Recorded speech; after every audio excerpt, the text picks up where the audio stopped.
Boa noite, amigos. Eu sou José Pedro. Você está no The Air Transport. Hoje é dia 23 de abril de 2020. Seja bem-vindo. Vamos ao nosso giro de notícias de hoje. Deixa eu fazer um comentário. Você está vendo esse montão de cor aqui atrás de mim? Não é que eu troquei o cenário, não. É que deu um pau aqui na conexão e eu uso um programa que é esse Chroma Khan, que fica colocando essas letrinhas aí na minha testa. E para eu consertar isso, vou ter que dar boot na máquina aqui. Se eu fizer isso, vou ter que refazer toda a pesquisa que eu fiz hoje para trazer as manchetes para vocês. Então hoje peço um pouco de paciência aí, vamos com esse excesso de cores aí e com essas letrinhas enjoadas aí na minha cabeça. Se inscreva no canal, clique no sininho para você receber as notificações, ficar sempre bem informado, você já sabe.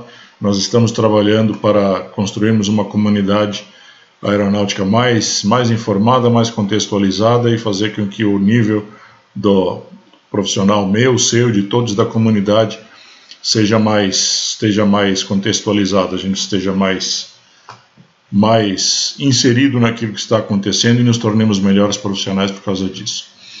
Compartilhe o vídeo, clique no joinha. E vamos lá, que hoje eu estou meio impaciente, batalhei muito contra essa porcaria desse micro aqui. Então vamos lá. Deixa eu mudar a tela aqui. Pronto, mudei.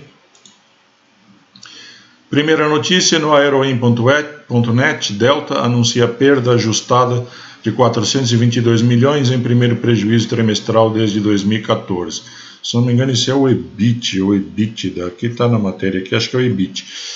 Eles tiveram uma queda de receita de uns 30%, mais ou menos, resultou num buraco aí de 422 milhões de prejuízo no primeiro trimestre. Como vocês sabem, a principal parada de aeronaves mesmo aconteceu aí de março para abril, estamos no auge agora. Então o próximo trimestre provavelmente vai ser aquele realmente. O próximo trimestre não, aquele que está correndo agora vai ser o trimestre realmente problemático.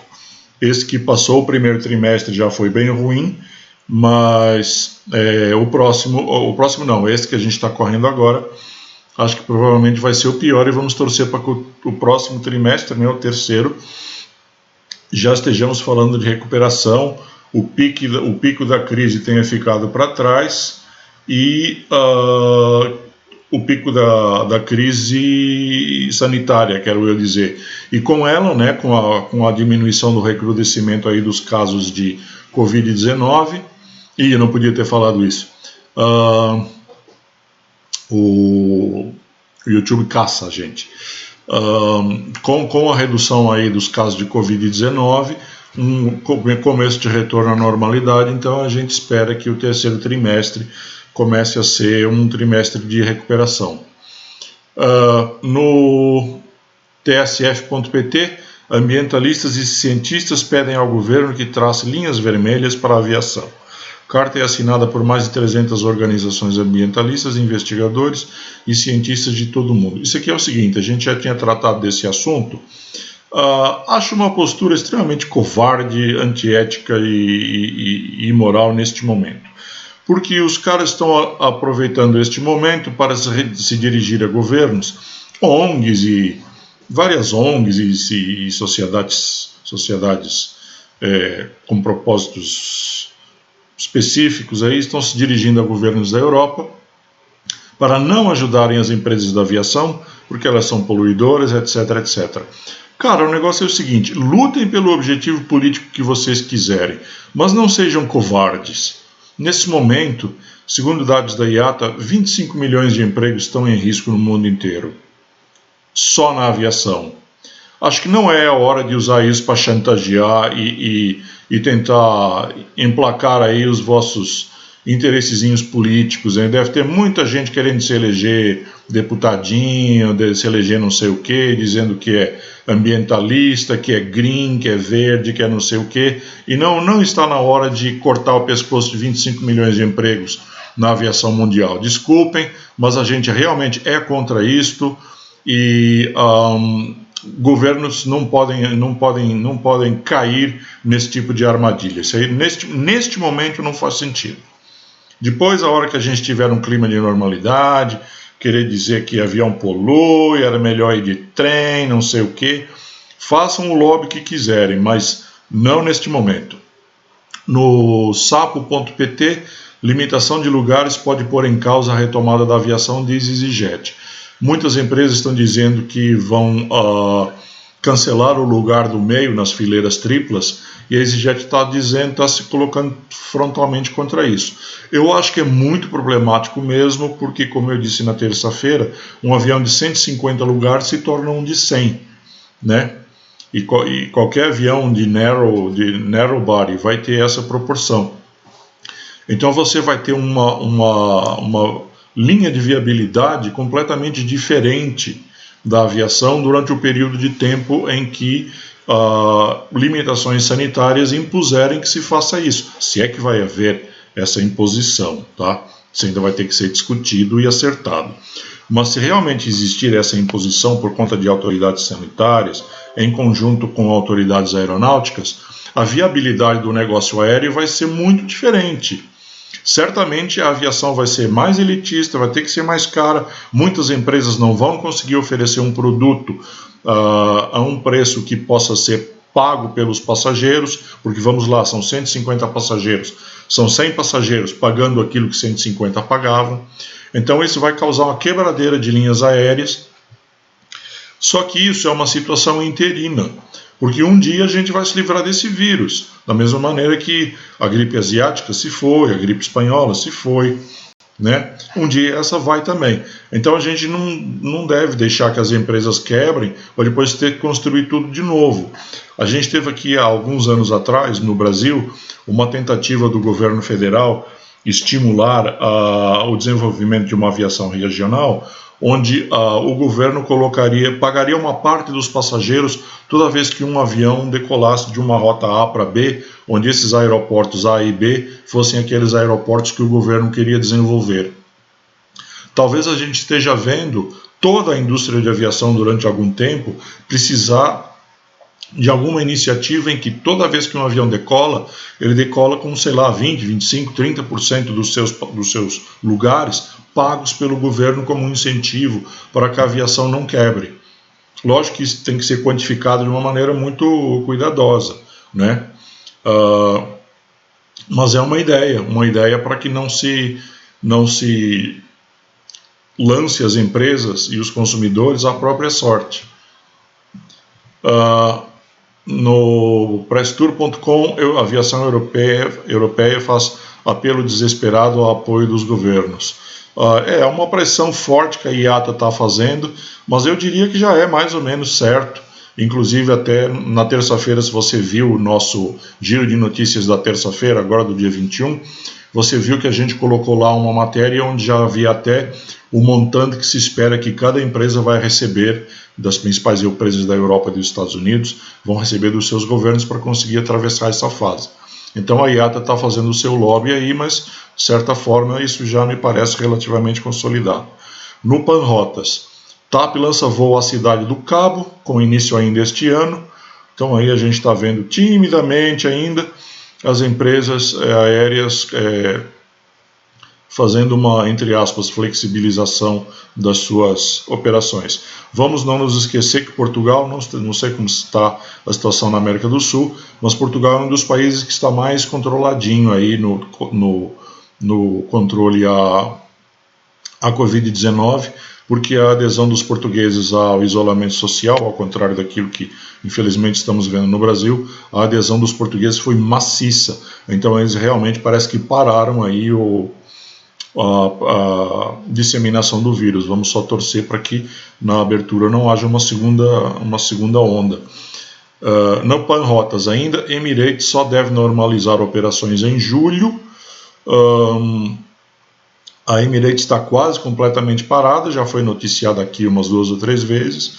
Eles têm algumas operações, mas são operações muito excepcionais, entre algumas rotas aí que têm motivos, na minha análise, até mais políticos do que econômicos para manter aberto. Não políticos num sentido pejorativo, mas assim, no sentido de não fechar totalmente o contato dos Emirados com o Reino Unido, por exemplo, mas realmente eles estão quase que zerados em termos de operação. E vamos torcer para que esse retorno em julho seja possível, não só porque eles conseguiram controlar a sua situação sanitária, mas a gente tem que ver também, a cidade A está sendo unida à cidade B. Então a cidade A conseguiu controlar a epidemia, mas precisa ver se a B conseguiu. Porque se a B não conseguiu, você não consegue voar de A para B. No sapo.pt, aviação, menos 1,2 mil milhões, é uma terminologia portuguesa, tá pessoal? Vou traduzir para o brasileiro. Menos 1,2 bilhões de passageiros por culpa do coronavírus. Então a IATA já tinha dito que ela estima em 303 bilhões de dólares o prejuízo global da aviação. Não tinha ouvido nada ainda em número de passageiros. Estamos ouvindo falar em 1,2 bilhão de passageiros de estimativa de perda não é nem de ASC, é de número de passageiros mesmo, no período aí do pico da pandemia. Vamos torcer para que no terceiro trimestre, como eu estava dizendo agora, a gente já esteja em franca recuperação, pelo menos em algumas regiões do mundo. Público.pt nos mostra aqui uma imagem que é isso? Isso não é do... Não sei que aplicativo é esse, não é do Flight Radar. Nos mostra em 18 de abril de 2019 o enxame de aviões voando na Europa. E em 16 de abril de 2020, um ano depois, praticamente secou, né? Está se vendo aí que o que está voando tem cara de ser, acho que nem 10% daquilo que voava um ano atrás. É aquilo mais ou menos que a gente disse, mais ou menos 65% da aviação está parada no mundo inteiro, e nas regiões onde houve maior concentração de parada, né, que são aquelas regiões onde a epidemia está mais avançada, essa parada foi da ordem de 90 e poucos por cento. O Brasil está nessa situação e a Europa está nessa situação. No sapo.pt, 300 organizações ambientalistas escrevem carta aberta aos governos e dezenas de países. É aquilo que eu estava dizendo agora minutos atrás. Não me parece um momento decente de fazer isso, né? Vamos supor que os governos os atendessem. Qual seria a proposta? Seria jogar os colaboradores na rua? Acho que aproveitar-se de um momento para colocar um argumento que não vou entrar no mérito se é certo ou errado, mas a hora de falar disso não é agora. No Panrotas, Air Canada suspende temporariamente voos para o ZEUA, então até meados de maio aí, praticamente daqui a um mês, a Air Canada não tem absolutamente voo nenhum para os Estados Unidos. Plataforma Mídia.com. TAP pediu garantias do Estado para operações de financiamento até 350 milhões de euros. É interessante essa notícia porque ela complementa o que a gente disse aqui, se não me engano, na terça. A TAP e seus acionistas estavam satisfeitos porque o governo português mostrava interesse em fazer operações de crédito securitizado para evitar a quebra da companhia. A novidade, não é novidade que isso ia acontecer, mas a novidade está no valor. O governo português está falando em 350, não é que o governo está falando, a TAP pediu garantias de 350 milhões de euros, vamos ver qual é a resposta do governo português. Aeromagazine.ol.com.br, União Europeia definirá em agosto o futuro do acordo entre Embraer e Boeing. Então, o organismo europeu que estuda aí o antitrust, né, o anti-monopólio, vai fazer a averiguação aí. Lógico que eu acho que a Europa vai tentar ser contra. Se eles acharem argumento para ser contra, eles vão de alguma maneira tentar bloquear isso, e eu acho que a próxima cartada seria talvez ir à Organização Mundial do Comércio, mas para isso eles precisam de argumentos sólidos, talvez um pouco difíceis de obter, porque afinal de contas a Airbus acabou de tomar para si o projeto do A220, que era o Bombardier C-Series. No G1, piloto usa rota de avião para desenhar coração sobre o céu da capital da Islândia. Olha que bonitinho, pessoal, aí no Flight Radar 24. Como ficou o desenho de coração. Gostei da ideia. No UOL, com redoma e barreira, viajar de avião após pandemia deve ser bem diferente. Então essa ideia parece estar tomando corpo, ao menos na mídia, né? Aí mais e mais jornalistas mostrando esses desenhos e essas imagens artísticas de como poderia ser um avião à prova de contaminações. E eu já tinha dito e volto a dizer, não é tão simples assim, é preciso fazer estudos que certifiquem que isso traz segurança antes que isso possa ser liberado tanto por autoridades sanitárias quanto por autoridades da aviação. Mas em X tempo, e a gente espera que esse X seja reduzido, a gente pode ter aí o desenvolvimento de vacinas e de tratamentos e o achatamento da curva, e aqueles países que eventualmente entrarem em colapso do sistema sanitário saírem do colapso. Então, quer dizer, o investimento para se tornar uma frota de aviões nessa configuração pode simplesmente não valer a pena comparado com o tempo que vai ser necessário esperar para que volte o tráfego aéreo de passageiros. Por exemplo, eu diria que mudar toda a frota de uma empresa de hipotéticos, 200 aviões para uma configuração dessa, sendo que a gente espera ter uma vacina até meados do ano que vem, simplesmente é melhor ter a vacina e ir lá de joelhos com a cumbuca na mão e pedir, pelo amor de Deus, para o governo complementar a receita que você vai perder porque você bloqueou o assento do meio, fazer alguma coisa parecida com aquilo que o governo Dilma queria fazer, que eu estava dizendo agora minutos atrás, para incentivar a operação de linhas aéreas em aeroportos regionais. Expresso das Ilhas. Cabo Verde. Perdas na aviação africana podem chegar aos 6 bilhões de dólares. É um valor até irrisório, perto daquilo que a IATA estima perder no mundo, que é mais de 300 bilhões, mas também acompanhada aí de uma estimativa triste de perda de 3 milhões de empregos na África. A África, coitada, que já tem poucos problemas, né, de pobreza, de apartheid social, tudo isso, ainda corre o risco de ficar sem 3 milhões de empregados da aviação. Por algum motivo, essa Cargas d'Água aqui não está carregando o site, mas a Boeing planeja demitir 10% dos seus funcionários, aqui está. Isto também pode ser uma linha de continuidade com algo que a gente já comentou aqui, que a Boeing ia colocar um programa de demissão, incentivo a demissões voluntárias, justamente para chegar nesses 10% que está nos dizendo aqui, o Isto é Dinheiro, que é a meta de redução de força de trabalho do fabricante americano. Eu, quando vi os incentivos, já faz umas 2 semanas, eu acho que a gente falou sobre isso aqui, eu achei fracos, sinceramente achei fracos.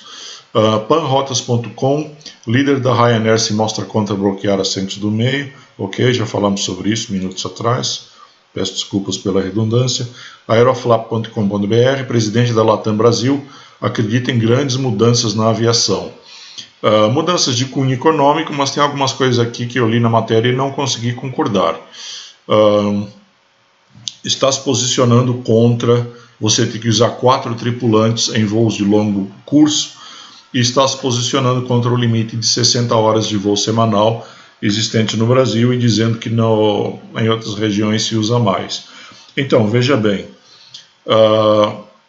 eu lamento informar ao presidente da Latam Brasil que esses regulamentos eles existem pela segurança dos passageiros e que no interesse econômico não se pode mexer nisso. Então, por favor, se quer discutir, vamos discutir, mas, assim como eu disse dos ambientalistas agora, há pouco tempo atrás, não é hora de usar a tragédia que está acontecendo no mundo como um argumento de cunho chantagista para implementar sobrecarga de trabalho em cima de tripulantes e para, de uma maneira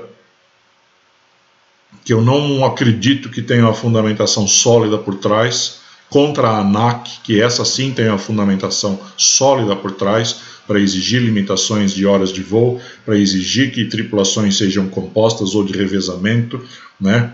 Essas sim são regulamentações sólidas que vêm das autoridades para garantir a nossa segurança dos passageiros.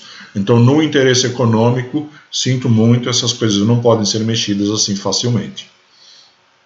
Precisamos de um argumento menos chantagista do que esse. Não convenceu, desculpe. Aeromagazine.ol.com.br.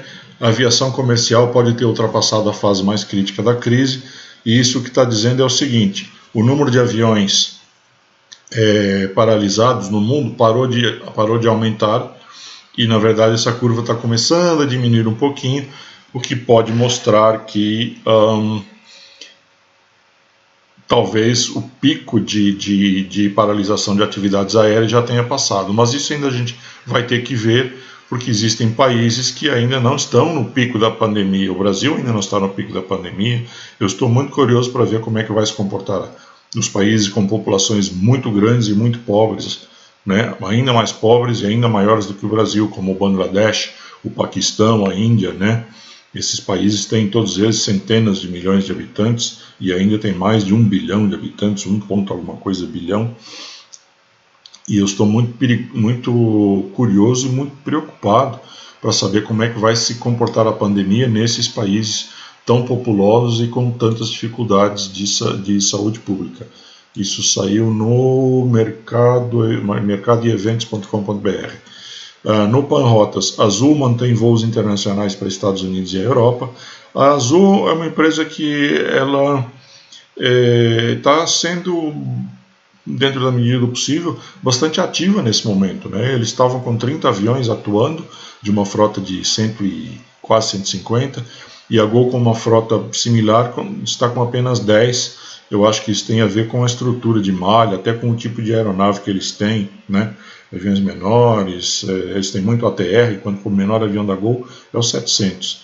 Enquanto que a Azul tem o ATR, tem uma estrutura de malha que julgo eu que seja mais flexível neste momento. Panrotas, a Azul retoma operações em outras 9 cidades do país em maio. Então, mais uma cartada agressiva da Gol. Em maio, eles voltam a Londrina, Foz do Iguaçu, Navegantes, Marabá e Fortaleza. E a partir do dia 11, Chapecó, Teresina, São José do Rio Preto e Sinop voltarão a receber aeronaves da companhia. Lembra do que eu acabei de falar segundos atrás? Veja que são cidades que tendem a ser servidas por aviões menores, pelos E-Jets ou até pelos ATRs. Então, talvez a Azul esteja conseguindo minimizar o seu impacto por ela ter uma característica interessantemente regional em parte da sua frota. Aero.jor.br, dia da aviação de caça 22 de abril. No sábado a gente vai falar disso, porque é o dia da aviação militar. Hoje eu coloquei aqui só para não cair no esquecimento, tá? Antes, quando eu era mais garoto, mais moleque, sempre me lembrava dessas datas. Dia da aviação de caça, dia do aviador, semana do aviador. G1, nível baixo de rio em Santa Catarina permite ver destroços de avião da FAB que caiu em 2012. Foi um AMX que colidiu num voo rasante, colidiu com fios de alta tensão, derrubou os fios, derrubou a torre, caiu o avião, morreu o piloto, o avião caiu dentro do rio, de onde nunca foi retirado, e como o rio está muito baixo, dá até para ver detalhes surpreendentes, como esse motor aqui, que é o Rolls-Royce, não sei se me lembro de qual motor do AMX, acho que é o Rolls-Royce Spey, não sei se é isso. E já que estamos falando do AMX, eu me lembrei que o AMX é um avião que tem na sua sala de troféus, tem o abate de 2 F-16, o abate simulado de 2 F-16, isso está reproduzido aqui na página do AMX no Facebook, que conta a história, uma história bem interessante, num exercício contra aviões da Guarda Aérea Nacional dos Estados Unidos, em Porto Rico. Os AMX atacavam e os F-16 defendiam a ilha. Não só os F-16 não conseguiram impedir o ataque dos AMX, que arrasaram com 100% dos voos simulados, um ataque de bombardeio a baixa altura, como quando os F-16 foram fustigar os AMX, não conseguiram abater nenhum AMX e tiveram 2 F-16 abatidos.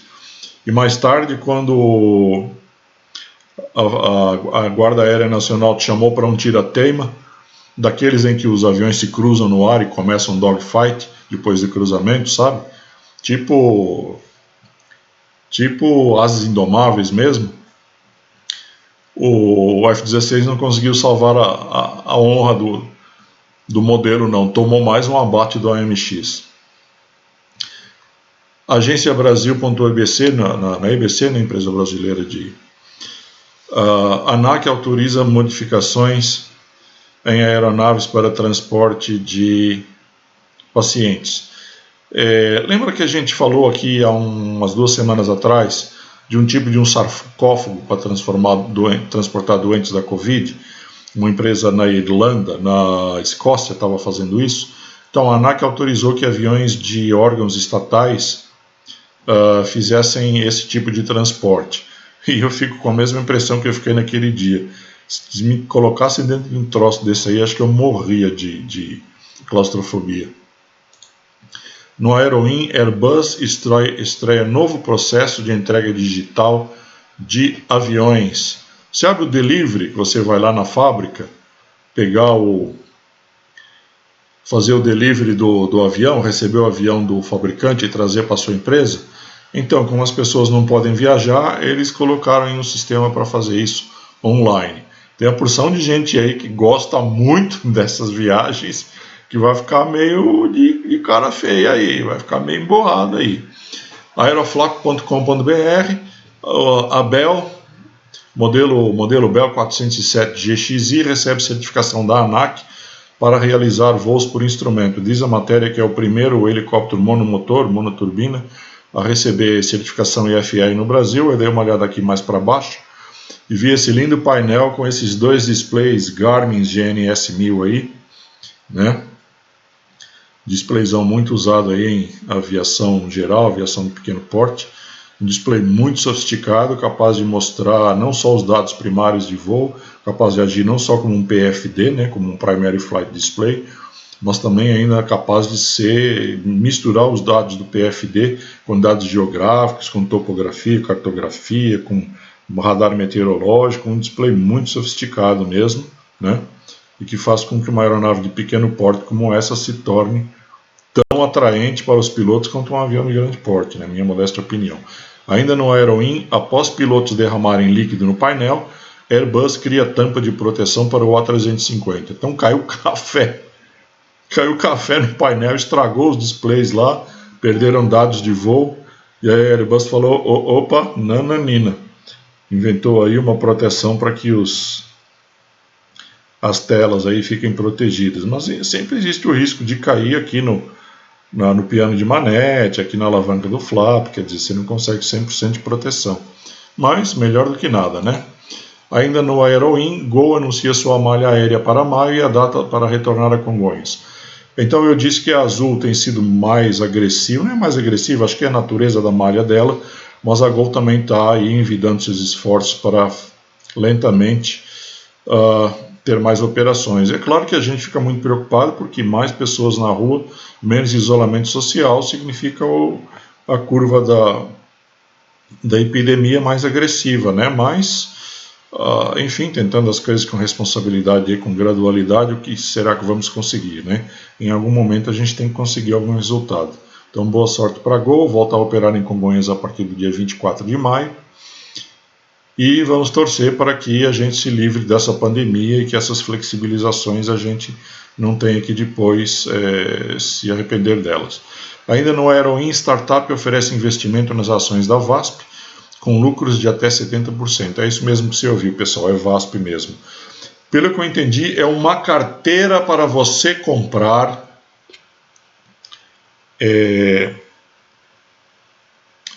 créditos referentes a honorários advocatícios de ações trabalhistas na VASP. Então você compra um share desse crédito de todos os honorários advocatícios pendentes pagamento aí pelo governo do estado, que é considerado, pelo que eu entendi, como corresponsável aí, ou como responsável solidário, não sei exatamente, tem que pagar, se alguém não pagar, o governo do estado tem que pagar os honorários advocatícios. e você compra uma fração dessa carteira e eles estão dizendo que em 2 anos isso pode dar lucros de até 75%. O Aerowin está dizendo que isso é um investimento de altíssimo risco, pode ser que não dê certo, se der certo o lucro é alto. E eu sinto cheiro de vigarice. Tá? Não estou dizendo que a empresa que fez isso é uma vigarista. Não é isso que eu estou dizendo. Estou dizendo que é um modelo de negócios que me parece muito questionável. Eu tive a curiosidade de ler sobre isso e fiquei horrorizado. Vou dar um exemplo. Sociedades de advogados trabalhistas, compram de seus clientes o direito de receber o valor da ação trabalhista que eles têm em curso. Então, o que acontece? Isso a matéria que eu li dizia, e eu concordo, que isso é um conflito de interesse gigantesco, porque o teu advogado, que tem que te defender junto ao Estado, e consequentemente tem que obter a indenização mais justa possível para você, né? Ele tem que se esforçar para que a indenização seja a maior possível para você, né? Por que ele tem que fazer isso? Porque quem tem que fazer o oposto é o Estado. O Estado não, é o empregador. E do seu esforço contra o esforço do empregador, mediado pela justiça, sai um valor supostamente justo para você. Então, o seu empregador, o seu advogado, ele deixa de ter esse interesse. Ele quer comprar a tua carteira, ele quer comprar o teu crédito pelo valor mais baixo possível. E você, aquele que moveu a ação trabalhista, você não tem que esperar os X anos lá, né, de 2, 3, 4, 5 anos, sei lá quanto é que está demorando uma ação trabalhista, uma vergonha. Você vai receber o crédito agora do seu advogado e o seu advogado passa a ser o titular do seu direito e vai receber lá na frente. Então, quando o seu advogado estiver trabalhando pelo valor, vai trabalhar pelo valor mais elevado possível para ele. E no momento dele te comprar o teu direito, por que ele te ofereceria o maior valor possível? Então eu achei isso assim uma proposta horrorosa, uma coisa assim típica deste momento horrível, desse século XXI horrível que a gente está vivendo, dessa financiarização de todo mundo comprar todo mundo, tudo ser reduzido a títulos, a comércio de títulos, compra título, tenta valorizar, compra na baixa, vende na alta. Pô, fazendo isso com o direito trabalhista, não sei. Sei lá, não consigo ver isso com bons olhos. Enfim, é isso, demos a volta. Então, terminamos o giro de hoje com esse lindo quadrinho colorido aí atrás de mim, com essas letrinhas aí na frente da minha cara. Muito obrigado pela sua audiência.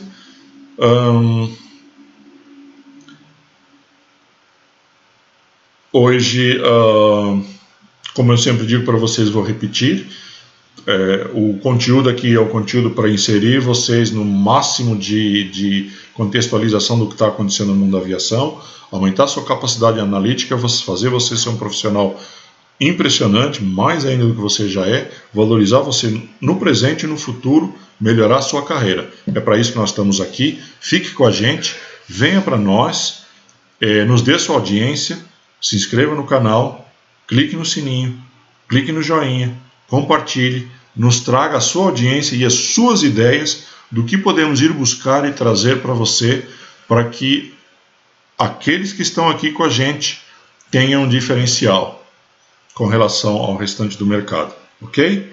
Muito obrigado, a gente se vê no sábado, vai ser dia 25 e nós vamos falar de aviação militar, aviação esportiva, aviação geral, né, tudo aquilo que não é aviação comercial. Um grande abraço, fiquem com Deus, até breve.